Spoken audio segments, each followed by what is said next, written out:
tarian. Ada tarian orangnya kukus, ada tarian orangnya murut, ada tarian berbagai kaum yang ada. Dicorak warnakan, tapi atas naungan rakyat Sabah kita wajib selamatkan Sabah ini. Lebih 60 tahun kita bernaung di sebuah negara yang kita bentuk bersama. Malaysia tidak akan wujud tanpa adanya Sabah. Malaysia tidak akan wujud kalau tidak ada Sarawak. Malaysia tidak akan terbentuk kalau tidak di Singapura. Malaysia wujud oleh kena gabungan wilayah North Borneo Sabah, wilayah Sarawak, wilayah Singapura yang ada. Percantuman ini dengan niat, tujuan, harapan yang begitu kental.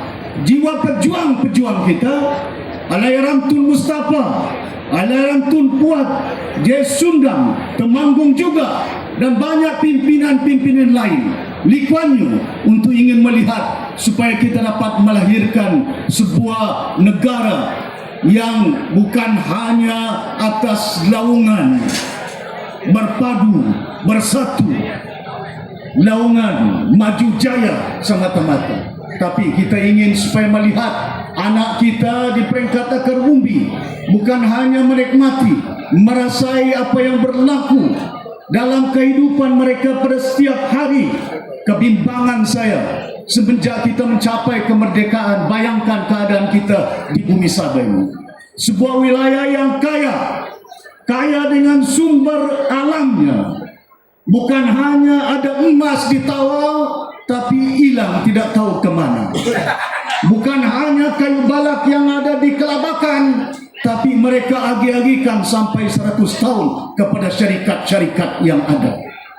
Bukan 10 tahun, bukan 20 tahun, tapi 100 tahun mereka bagi daripada 2018 hingga 2118.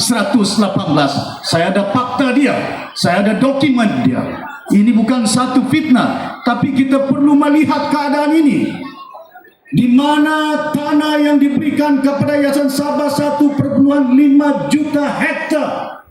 Tujuan dia kita letakkan tanah itu seluas itu supaya dapat kekayaan kepada satu badan dinamakan Trust Foundation Yayasan Sabah, supaya membolehkan anak-anak kita yang datang dari kampung bukan hanya mempunyai kasut, bukan hanya mempunyai baju, bukan hanya mempunyai beg, bukan hanya mempunyai buku, membolehkan mereka untuk berjalan masuk ke sekolah.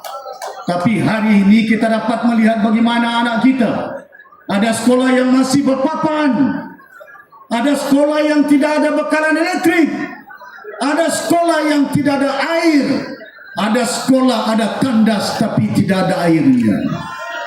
Ada sekolah yang tidak mempunyai guru yang cekap. Ada komputer tapi tidak ada elektriknya. Ada tabletnya tapi tidak ada konektiviti. Kemana kesedaran yang harus kita bangun?